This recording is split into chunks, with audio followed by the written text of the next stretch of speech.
السلام علیکم، welcome to Urdu word.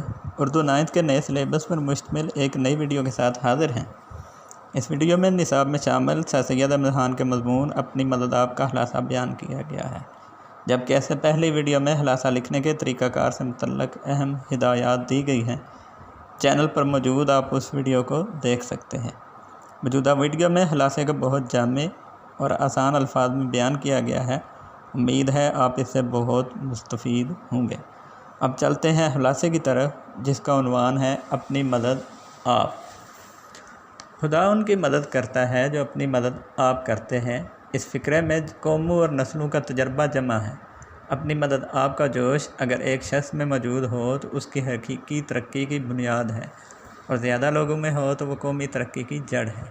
لیکن اس کے برعکس، جب کوئی دوسرا کسی شخص یا گروہ کے لیے کچھ کرتا ہے تو اس شخص یا گروہ میں اپنی مدد آپ کا جذبہ ختم ہو جاتا ہے۔ عزت و غیرت بھی جاتی رہتی ہے۔ یوں ساری قوم دوسروں کی نظر میں ذلیل ہو جاتی ہے۔ فطرت کا قاعدہ ہے کہ جیسی عوام ہو ویسی ہی حکومت ہوتی ہے، یعنی عمدہ رعایا پر عمدہ حکومت، اور جاہل و ناتربیت یافتہ پر ویسی ہی اکھڑ حکومت۔ کسی ملک کی قدر منزلت وہاں کی حکومت کی بجائے عوام کے کردار پر منحصر ہے۔ قوم کے افراد میں محنت، ایمانداری اور ہمدردی کا جذبہ انہیں ترقی کی راہ پر گامزن کرتا ہے، جبکہ کاہلی، بے ایمانی، خود غرضی اور بد اخلاقی تنزلی کا باعث بنتی ہے۔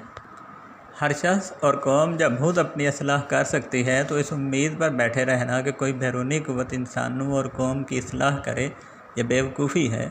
وہ شخص غلام نہیں جس کو کسی نے خرید لیا، یا ظالم بادشاہ یا حکومت کی رعیت ہو، بلکہ اصل غلام وہ ہے جو بد اخلاقی، جہالت اور خود غرضی کی غلامی میں مبتلا اور قومی ہمدردی سے بے پرواہ ہے۔ جب تک انسانوں میں یہ خیال ہے کہ ہماری اصلاح گورنمنٹ کرے، اس وقت تک قوم مستقل ترقی نہیں کر سکتی۔ اپنی مدد آپ کے اصول پر عمل کر کے ہی اقوام عالم نے عزت پائی۔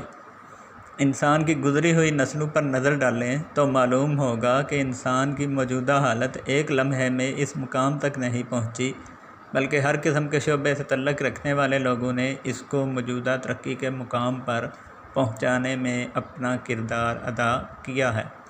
اسلاف کی اس میراث کو ترقی دینا ہمارا کام ہے۔ ایک عام انسان جو اپنے ساتھیوں کے لیے محنت، پرہیزگاری اور ایمانداری کی مثال بنتا ہے، اس کے مثبت اثرات آئندہ نسلوں تک پھیل جاتے ہیں۔ شخصی چال چلن ہی میں یہ قوت ہے جو دوسروں کی زندگی پر قوی اثر پیدا کرتا ہے، انسانوں کو انسان بناتا ہے، انسان کو اپنے فرائض ادا کرنے، دوسروں کے حقوق محفوظ رکھنے اور اپنی عاقبت کو سنوارنے کے لائق بناتا ہے۔ آج کی ویڈیو بس اتنی ہی۔ اللہ حافظ۔